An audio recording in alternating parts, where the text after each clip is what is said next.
Ok, buenas tardes chicos. El día de hoy vamos a hacer la resolución del examen simulador que realizaron durante la semana. ¿Ok? Los dejo entonces con el Inge Andrés para la parte de pensamiento matemático y con la maestra Paulina con la parte de estructura de la lengua. Cualquier duda que tengan, sin problema, pueden preguntar.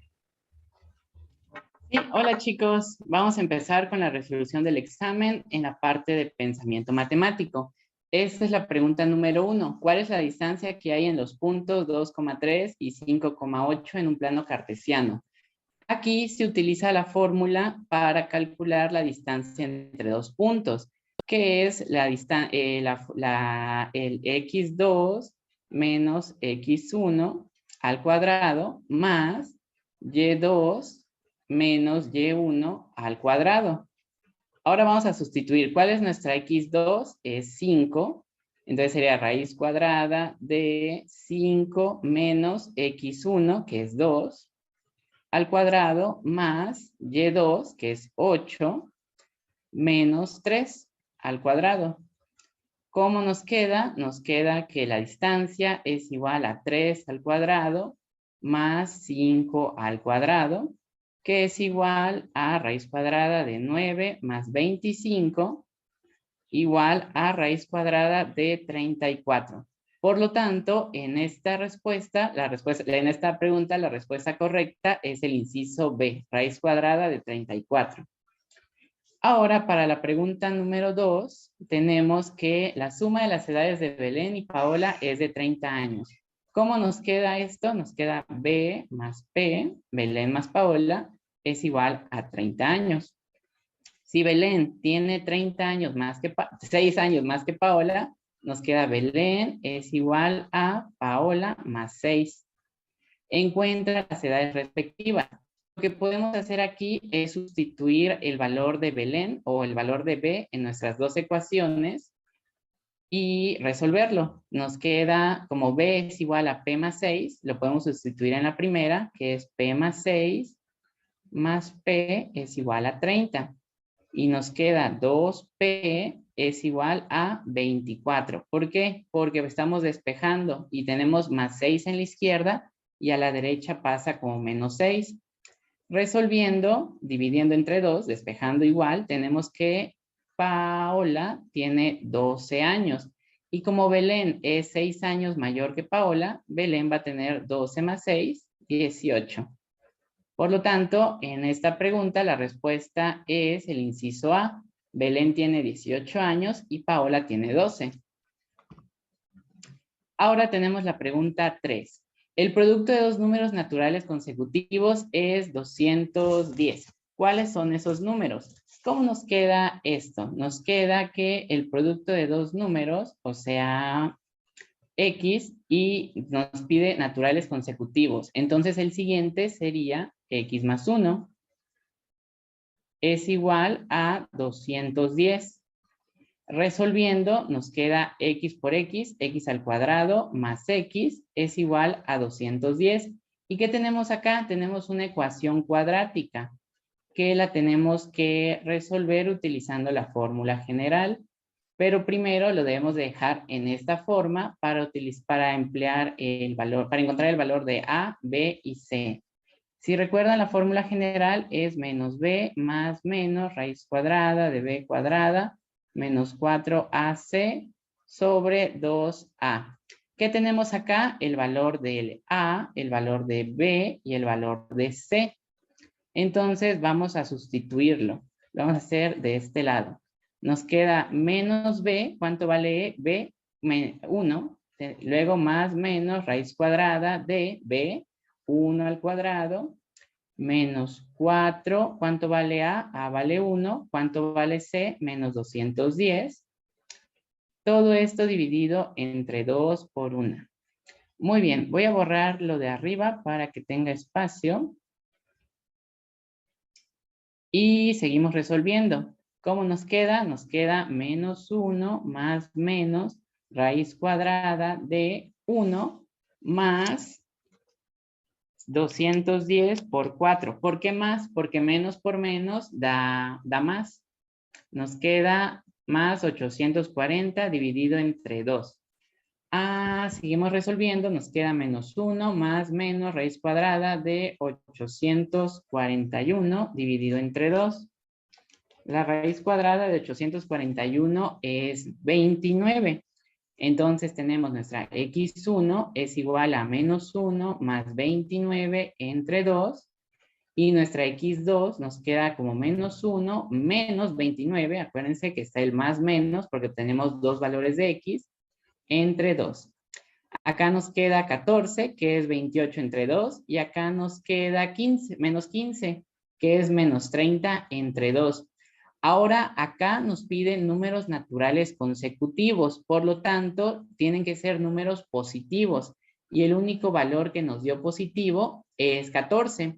Y el número consecutivo es 15. Por lo tanto, la respuesta es el inciso D, 14 y 15. Ahora vamos a ver la pregunta número 4. En un triángulo rectángulo, cuando se conocen los dos catetos y se desea encontrar la hipotenusa, se aplica, aquí está muy sencillo, es el teorema de Pitágoras. Es lo único que nos permite relacionar esto, que es c cuadrada es igual a cuadrada más b cuadrada. Acuérdense, los catetos son los lados más pequeños de un triángulo rectángulo.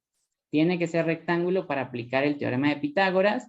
Por lo tanto, es el inciso B, la respuesta correcta. Ahora vamos a ver la pregunta número 5. En la siguiente sucesión, ¿cuál es el décimo término? Primero tenemos que identificar qué tipo de sucesión se encuentra, que es si es geométrica o si es aritmética. Primero tenemos que encontrar las diferencias. 9 menos 5 es 4. 13 menos 9 es 4. Y nos damos cuenta de que es una función aritmética porque es de sumas. ¿Cuánto se va sumando? Es de 4. Por lo tanto, utilizamos esta fórmula que nos dice cuál es el valor de un número en la posición número n. Acá tenemos A10, porque es al décimo término, es igual a A1, que es el primer término, que es 5, más la diferencia la acabamos de obtener, que es de 4, por n, que es 10 menos 1, 9. Por lo tanto, el número en la posición número 10 es 4 por 9, 36. 36 más 5 nos da 41. Por lo tanto, la respuesta correcta es el inciso C, 41. Es el décimo término en esta sucesión. Ahora vamos a ver la pregunta número 6. ¿Cuál es el resultado de esta operación? Acá tenemos que recordar las leyes de los exponentes. Como tenemos diferentes de los exponentes y los radicales. Como tenemos diferentes radicales que están realizando la operación uno afuera del otro, los radicales de acá se multiplican. Acuérdense que acá tenemos un 2 y acá tenemos otro 2. Entonces nos queda raíz cuarta. ¿Raíz cuánto? Sería 2 por 2, 6 por 2, 12. Y eso se está elevando a una potencia. ¿Y cómo nos queda en este caso? En este caso se están multiplicando. Bueno, y se tienen que dividir. ¿Por qué multiplicando? Porque el radical se puede expresar también como un exponente. Un exponente en una división. Y lo tenemos de esta forma.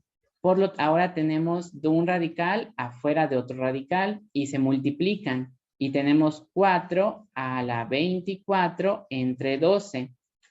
Y esto nos queda 4 a la 2. ¿Y cuánto es 4 a la 2? Es 16. Acuérdense, solo es esto de las leyes de los exponentes y de los radicales. Radical por radical se multiplican los índices. 2 por 3 por 2 da 12. Y este 12 lo podemos expresar como una fracción. Y ahora tenemos un exponente al elevado a otro exponente. Y acá también se multiplican. Y es lo que acabamos de resolver. Entonces, acá la respuesta es el inciso A, que es 16. Muy bien, ahora vamos a la pregunta 7, que nos dice, la ley de senos, ¿puedo aplicarla? Sí. Recordemos cómo va la ley de senos. Es el valor de un lado dividido entre el seno del ángulo es igual al valor del otro lado dividido entre el seno de ese ángulo. Y esto lo podemos hacer con los 3 lados del triángulo. ¿Y cómo nos queda? ¿Qué tenemos que tener entonces para resolverlo? Tenemos que tener ya sea 2 ángulos, 2 lados, perdón, y un ángulo, o 2 ángulos y un lado. Eso es lo mínimo que necesitamos saber. Entonces veamos las respuestas. ¿Tengo un triángulo rectángulo y deseo saber uno de sus lados? No. Para triángulos rectángulos es teorema de Pitágoras. ¿Conozco 2 ángulos interiores y uno de sus lados? Sí, esa es la respuesta correcta. ¿Por qué? Porque conocemos 2 ángulos internos, puede ser este y uno de sus lados, que tiene que ser el lado opuesto a ese ángulo. Puede ser A o puede ser B. Por lo tanto, es el inciso B. Muy bien, ahora vamos con la pregunta número 8. ¿Cuál de las siguientes opciones no representa un polinomio? Los polinomios se expresan con diferentes expresiones algebraicas que están delimitadas por la suma o la resta de las mismas. Este es un polinomio. También se le conoce como un trinomio, pero cuenta como un polinomio. Como acá tenemos varios términos delimitados por sumas y restas, no puede ser, sí es un polinomio, por lo tanto no es la opción que estamos buscando. Acá y acá igual tenemos varios términos delimitados por sumas y restas, por lo tanto sí son polinomios y no son las respuestas que estamos buscando. Esta es una sola expresión algebraica, por lo tanto es un monomio y sería la respuesta correcta, porque los monomios no se consideran polinomios. Ok, ahora veamos la siguiente, que es la 9. ¿Cuál es la suma de los ángulos interiores de un polígono regular de 4 lados? Como son polígonos regulares, puede ser un rectángulo o un cuadrado. Y tenemos que tienen 90 grados, entonces 90 por 4 nos da 360. Y la respuesta correcta es el inciso A, 360. Esa estaba sencilla. Luego tenemos acá, en un jardín hay 10 rosales y 14 girasoles. Si la razón geométrica es tal, 5 entre 7, ¿qué representan los girasoles? Vamos a analizar. La razón geométrica está delimitada por 3 términos.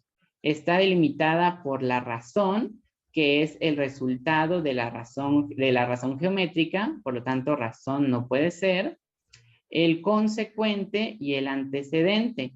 El antecedente es el numerador y el consecuente es el denominador. Por lo tanto, la respuesta correcta es el inciso A, el consecuente. Ahora ya terminamos la parte de pensamiento matemático y vamos a ver las preguntas de pensamiento analítico. Esta es una analogía que nos dice sismo es a terremoto. Tenemos que encontrar la relación que existe entre sismo y terremoto y representar esa misma relación con la palabra alud con otra de esta palabra.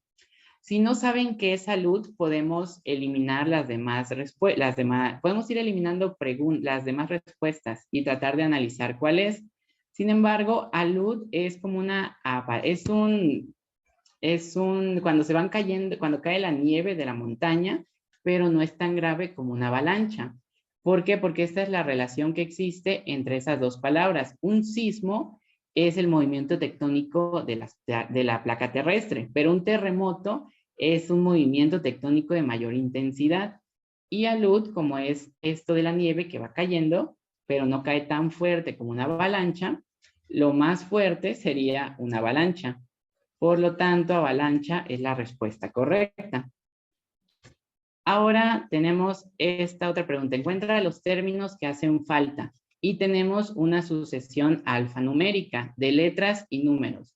Vamos a identificar primero la sucesión de las letras.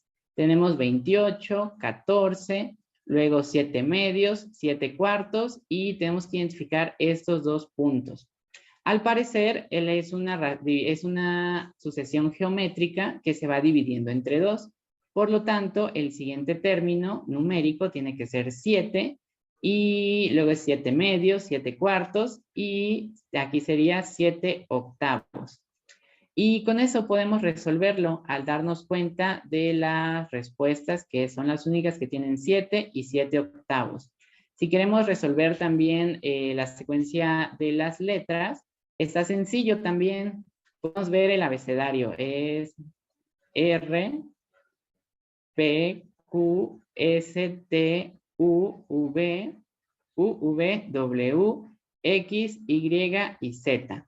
Lo que está haciendo esta sucesión es saltándose, es ir en sentido contrario del abecedario e ir saltando. Tenemos Y, luego tenemos W, luego tenemos U, que es la que sigue acá. Luego se salta la S, se salta a la P. No, se salta la O, yo lo escribí mal, es O. Por lo tanto, aquí sería 7 octavos de O y 7 U. Es el inciso D. Ahora tenemos este silogismo, que es la pregunta 13, y nos dice, a partir de las premisas, indica cuál es la conclusión lógica. Si todas las mascotas son animales, Conejo Blas es una mascota. Aquí lo podemos resolver de manera gráfica o de manera intuitiva, dependiendo cómo se les haga más fácil. De manera gráfica podemos dibujar un círculo, que son los animales. Dentro de los animales están las mascotas. Y dentro de las mascotas, en un círculo más pequeño, está el conejo de Blas. Y el conejo de Blas está dentro de del círculo de los animales. Por lo tanto, el conejo de Blas también es un animal. Muy bien, ahora tenemos la pregunta 14, que es otra analogía. Pintor es a pinceles como... Cocina es a chef, barrendero a escoba, fruta a frutero o computadora a pantalla. Acá tenemos que ver qué tipo de analogía es. Es de... Aquí tenemos la profesión y qué se necesita para realizar la profesión. La escoba, no, perdón, es la profesión y el objeto de la profesión. Está al revés. Cocina es a chef, no puede ser porque primero va la profesión. Fruta a frutero tampoco y computadora a pantalla tampoco. Por lo tanto, es barrendero a escoba, porque el barrendero para realizar la acción de barrer necesita una escoba, que es su herramienta de trabajo. Y finalmente tenemos esta, que es la 15, que nos dice, en la siguiente oración, ¿cuál es la proposición universal? Hay que recordar cuáles son las proposiciones universales. Son todos o ninguno. Entonces, mientras no es, más tampoco es, poco no es y es ninguno, porque las proposiciones universales abarcan un todo, ya sea una proposición universal positiva, que es todo o algo todo, o una proposición universal negativa, que es ninguno, pero sigue siendo una proposición universal. Por lo tanto, en esta pregunta la respuesta correcta es la D. Muy bien, chicos, espero que le hayan entendido esta sección de pensamiento matemático y pensamiento analítico. Y a continuación me va a resolver la parte de estructura de la lengua y comprensión lectora con la maestra Paulina. La silla está allá. Muy bien. Primero vamos a empezar a desglosar cada una de las categorías gramaticales que pertenece cada una de estas palabras. Tenemos la y este es un artículo. Por lo tanto, descartamos que se trate de sustantivo. Después tenemos en este caso silla. El sustantivo silla es un tipo de sustantivo común que se clasifica dentro de los subtipos de nombres o referencias. Vieja es un adjetivo, por lo tanto tampoco es un sustantivo lo que solicita la pregunta. Está es un verbo que está en el tiempo presente del indicativo en tercera persona y por lo tanto tampoco es. Y allá tenemos en este caso un adverbio. Por lo tanto, nuestra respuesta correcta es silla. Pasamos entonces a la siguiente, que es la número 17. En este caso tenemos, identifica el adjetivo en la siguiente oración. Ariel es tan hermosa. Muy bien. Vemos acá entonces Ariel, que este es un nombre propio que pertenece a la categoría de los sustantivos, por lo tanto descartamos la búsqueda de nuestro adjetivo. Después tenemos es, que es un verbo en presente del indicativo de la tercera persona, y también absolutamente descartamos la opción. Tan, en este caso, es un tipo de adverbio que está ayudando o está modificando a la siguiente palabra, que es hermosa, y en este caso hermosa se trata de un adjetivo y es un adjetivo calificativo, por lo que nos está proporcionando la información sobre quién, sobre Ariel. Y en este caso nuestra respuesta correcta sería hermosa. Vamos con la pregunta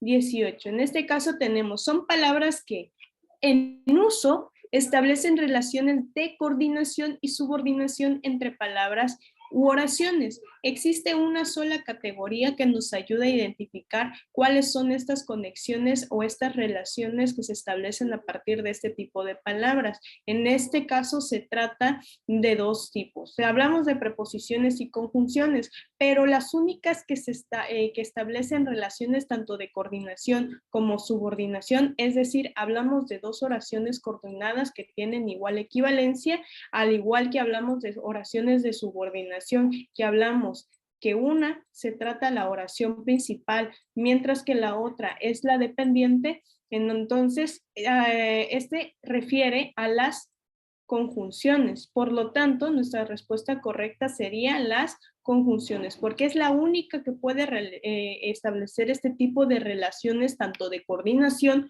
como de subordinación. Entonces, vamos a la siguiente, que es la número 19, y dicen, ¿dónde se encuentra el adverbio en la siguiente oración? Tenemos la oración, el profesor de matemáticas es mejor que el profesor de medicina. Muy bien, ¿qué estamos buscando? Un adverbio. Tenemos aquí un artículo, por lo tanto descartamos la opción porque los artículos no son diferentes a la categoría que buscamos en cuestión. Profesor tenemos en este caso un sustantivo, por lo tanto también descartamos la palabra. En este caso, bueno, yendo a todas las palabras que están buscando aquí, tenemos medicina, pero medicina resulta que es un sustantivo común y también descartamos la opción. Matemáticas también se trata de un sustantivo y por lo tanto también descartamos esta opción porque buscamos un adverbio, no un sustantivo. Y en este caso tenemos la palabra que hace referencia a una conjunción. Esta conjunción, ¿se acuerdan que en la pregunta anterior decía que era aquella que se encarga de establecer relaciones de coordinación o de subordinación? Pues no tiene nada que ver con el adverbio, por lo tanto descartamos esta opción. Nos queda mejor. Mejor es un tipo de adverbio que puede tanto modificar tres categorías, es decir, a un mismo adverbio, a un adjetivo o a un verbo. Entonces, nuestra respuesta correcta quedaría en mejor, la opción 4. Después tenemos la número 20. ¿Cuál de todas es una preposición?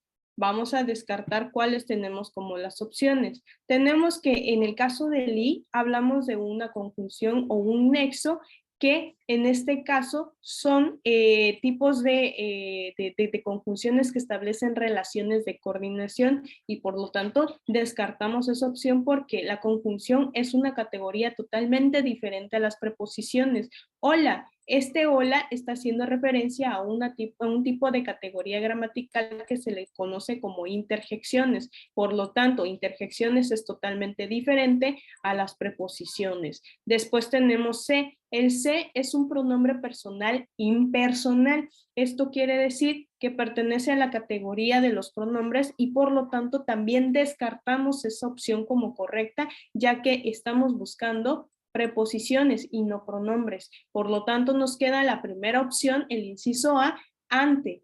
Y siguiendo la lógica de la lista de palabras de preposiciones, tenemos a, ante, bajo, con, contra. Se encuentra dentro de esta categoría, de este bagaje de las preposiciones. Entonces, esta es nuestra respuesta correcta. Después tenemos la número 21. Tenemos en la siguiente oración, Subordinante, causal, como no desayuné en la mañana, ahora tengo hambre. ¿En dónde se encuentra la subordinada causal? Si como es la conjunción dentro de la oración. Muy bien, tenemos que buscar cuál es la oración subordinante. Aquí nos dice que la causa, la conjunción que nos propone la causa es en el cómo. El cómo está dentro de esta oración. Y entonces nosotros tenemos una serie de opciones. Ahora tengo hambre, como no desayuné en la mañana, no desayuné, tengo hambre. Yendo por lógica podemos encontrar, si dice cómo es la conjunción dentro de la oración, toda conjunción subordinante tiene que, en la oración subordinada siempre va a ir acompañada de su respectiva conjunción. Entonces, de manera rápida podemos identificar que la opción B es la respuesta correcta y que también es la oración subordinante. ¿Por qué las demás no son las respuestas correctas? Efectivamente, porque aquí no cuenta con la presencia de la conjunción, como en este caso, sí. Muy bien, entonces pasamos a la 22 y nos dice, son aquellas palabras con igual sonido pero diferente grafía y significado. Aquí estamos yendo al ámbito de las relaciones semánticas. Entonces, nuestra primera palabra clave es igual sonido y después diferente grafía y diferente significado. Si nosotros tratamos de buscar entre las palabras aquí, tenemos que las parónimas son aquellas palabras que se parecen, por lo tanto, esta no es la correcta. Tenemos sinónimas que son palabras que se escriben diferente o que tienen una escritura diferente, pero sus significados corresponden de manera equivalente o equitativa. Por lo tanto, tampoco son. ¿Por qué? Porque no estamos buscando algo que tengan diferentes palabras, sino palabras que tienen igual sonido.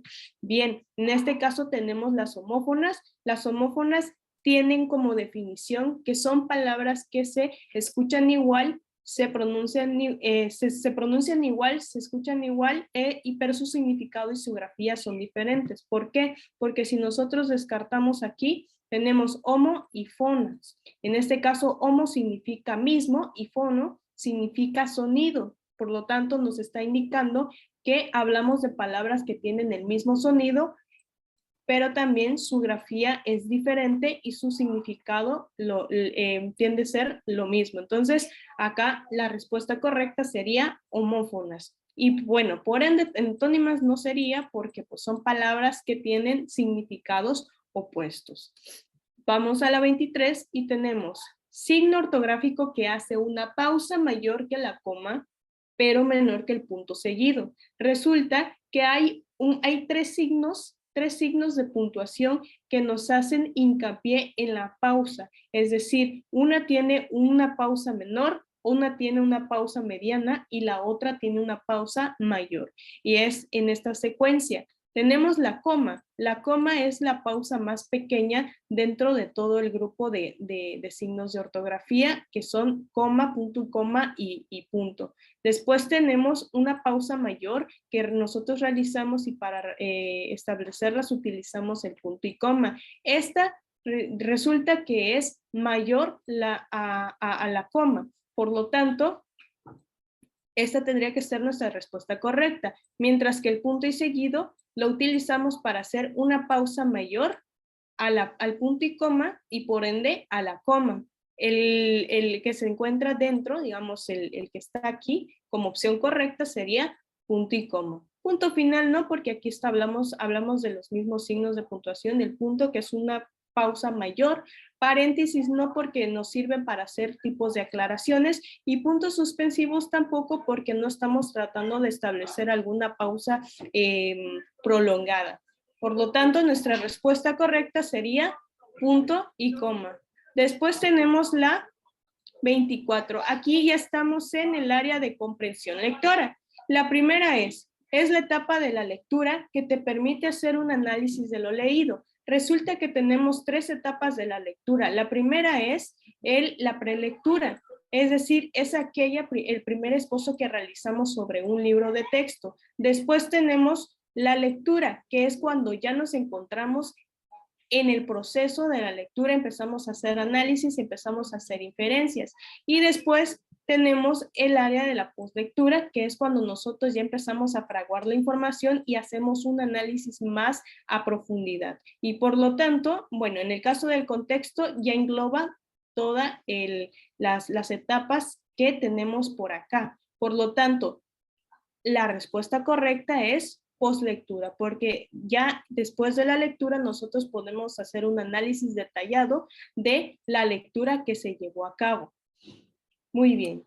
Vamos a la pregunta 25 y dice, esta función del lenguaje se emplea para interrogaciones, órdenes, instrucciones, discursos políticos, entre otros. Primero hay que hacer hincapié en que estamos buscando función del lenguaje. Las funciones del lenguaje son 6 y por lo tanto tenemos que descartar aquí si hay algunas que no sean. Bueno, en este caso, todas estas sí son funciones del lenguaje, pero estamos buscando ciertas características, como en el caso, hacer interrogaciones, órdenes, instrucciones, discursos políticos. Bien, una de las características más básicas que podemos encontrar es esta, órdenes. ¿Por qué? Porque al oponerlas con todas las funciones del lenguaje que tenemos aquí propuestas en las opciones, tenemos que las órdenes únicamente se pueden encontrar en el caso de la apelativa o conativa. ¿Por qué? Porque resulta que la función del lenguaje apelativo o conativa se encarga de convencer o de buscar una respuesta por parte del receptor y eso implica dar órdenes imperativas, por supuesto buscar su respuesta y tratar de elaborar algo como lo que llaman discursos políticos. Bueno, eso suele utilizarse más en este tipo de contextos. Metalingüística no, ¿por qué? Porque es cuando nosotros referimos al mismo código. Hablamos de la lengua para hablar de la lengua. Y después tenemos la referencial o denotativa, que es ¿para qué cosa? Para nosotros informar algo. Pero aquí como nos ponen órdenes, instrucciones, descartamos que se trate de una referencial. Y después tenemos fática relacional. Únicamente se utiliza cuando existe un emisor, el canal y el receptor. ¿Por qué? Porque la función del lenguaje fática se encarga de ver por el canal. Y en este caso no menciona en ningún momento mantener el hilo de la conversación. Entonces, nuestra respuesta, reafirmamos que se trata de apelativa o conativa.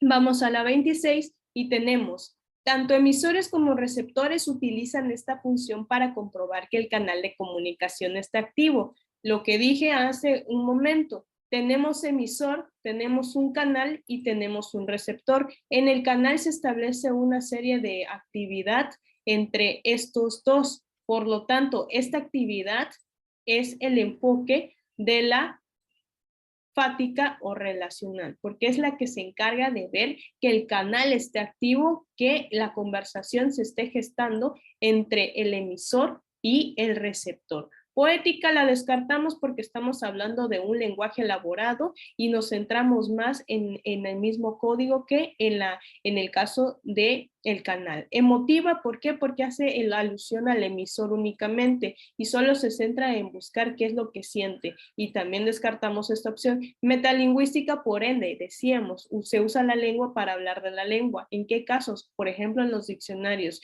Y corroboramos esta opción. La 26 es fática o relacional. Luego vamos a la 27. Tenemos en la siguiente oración, ¿cuál es la proposición universal? Ok, creo que aquí está repetida esta pregunta. A ver, vamos a pasarla acá. Ok, en este caso tenemos la siguiente pregunta. La coherencia es una propiedad de la redacción y se centra en... Muy bien, tenemos que la coherencia tiene una característica en común. Primero, no se centra tanto en el grado de la formalidad. ¿Por qué? Porque la coherencia lo único que quiere es que el discurso sea lógico y por lo tanto, al buscar la lógica entre el discurso necesita haber una secuencia o una reciprocidad entre forma y fondo, es decir, entre lo que se dice y el cómo se dice. Entonces, en coherencia, nuestra única opción que tenemos es el equilibrio entre forma y fondo. ¿Por qué? Porque funciones de la lengua se encarga, pero únicamente para los textos. En el caso de grado de formalidad es para los niveles de la lengua y en el contexto es parte de las caracterizaciones que tienen las etapas de la lectura. Corroboramos entonces el equilibrio entre forma y fondo. Después tenemos la siguiente pregunta que dice, ¿es el prototipo textual que resalta los detalles, características, cualidades y sus adjetivos? Tenemos una palabra en común que es, bueno, en este caso una palabra clave, adjetivos. Por lo tanto, hay un solo prototipo textual que se encarga de ver el uso, digamos, bastante frecuente de los adjetivos, y esta es la descripción. Por lo tanto, nuestra respuesta correcta es descripción. Narración, no, porque utilizamos aquí una estructura diferente, como que, bueno, tenemos un inicio, un desarrollo, tenemos un clímax, y en este caso un final o desenlace. Entonces, esto se desarrolla por etapas y no nos están preguntando por etapas, nos están preguntando por características, cualidades, y esto engloba los adjetivos. Argumentación no, porque esto necesariamente requiere de un sustento, y al querer un sustento, nosotros no podemos hablar de los adjetivos como tal. Exposición no, porque en este caso se encarga de informar y no detallar, algo que sí está buscando, en este caso, la descripción. Entonces, con esta vamos a corroborar la respuesta. Finalmente tenemos, las propiedades de la redacción son 3 y sirven para dar equilibrio al texto. En este caso tenemos propiedades de la redacción. Si buscamos propiedades, empezamos a descartar aquí de qué estamos hablando. Resulta que tenemos la opción B, prelectura, lectura y postlectura, y la descartamos como prototipos o como propiedades de la redacción, disculpen, porque en este caso esos son etapas de la lectura y nos están diciendo propiedades de la redacción. La narración, descripción y exposición son prototipos textuales y por lo tanto, como no son propiedades como tal, lo que necesitamos entonces es descartar estas dos opciones, porque una es prototipo y en la otra son etapas de la lectura. En la siguiente, bueno, en la 4 es fática, referencial y connativa. Estas son funciones del lenguaje, por lo tanto, nos piden propiedades y las únicas que sí cumplen con este requisito es el inciso C. Adecuación, coherencia y cohesión. Son las únicas que fungen como propiedades de la redacción. Entonces, ok, tenemos una pregunta más. Si un paciente llega con el médico y le dice, me duele el estómago, ¿qué función de lenguaje emplea? Recuerden que tenemos, digamos, un esquema comunicativo, emisor y receptor. Y resulta que hay una sola función del lenguaje que se encarga de ver por el emisor. Aquí tenemos, me duele el estómago. Esto parte de la primera persona, la expresión de la primera persona, es decir, quién está expresando esa proposición. Y entonces sabemos que nos estamos centrando en lo que dice el emisor y hay una función que indica cuál es la verdadera intención de la persona que está escribiendo, del que está escribiendo o que está hablando. Y en este caso es la emotiva. ¿Por qué? Porque es el único que se encarga de centrarse en el emisor y de explayar, por lo tanto, emociones, sentimientos, cuestiones personales que parten del mismo emisor. Poética no porque se centra en el lenguaje, fática no porque se centra en el canal de la comunicación, y apelativa tampoco, ¿por qué? Porque tiende a ser o buscar una respuesta por parte del receptor. Entonces, con esto me parece que concluimos las preguntas. Paso la palabra a la ingeniera Saidi. Ok, chicos, eso fue todo por hoy, por la contestación del simulador. Para todos los que estén interesados, y son todos, a partir del día lunes a las 6 de la tarde va a comenzar un simulador totalmente gratis de matemáticas, donde se van a ver los temas de aritmética, álgebra, geometría, trigonometría y estadística, ¿ok? En este curso gratis de matemáticas, vamos a abordar varios temas y al final vamos a tener un premio. Por favor, todos están invitados y espero que todos logren entrar, ¿sale? Espero les haya gustado mucho la contestación del simulador. Recuerden que el examen para entrar a la universidad está bastante complejo y bastante difícil, tanto en las áreas de matemáticas como en las áreas de estructura de la lengua y comprensión lectora. ¿Sale? Muy bien. Eso sería todo de nuestra parte. Nos vemos, chicos. Bye. Muy bien. Entonces empezamos con la parte de estructura de la lengua y en el primer punto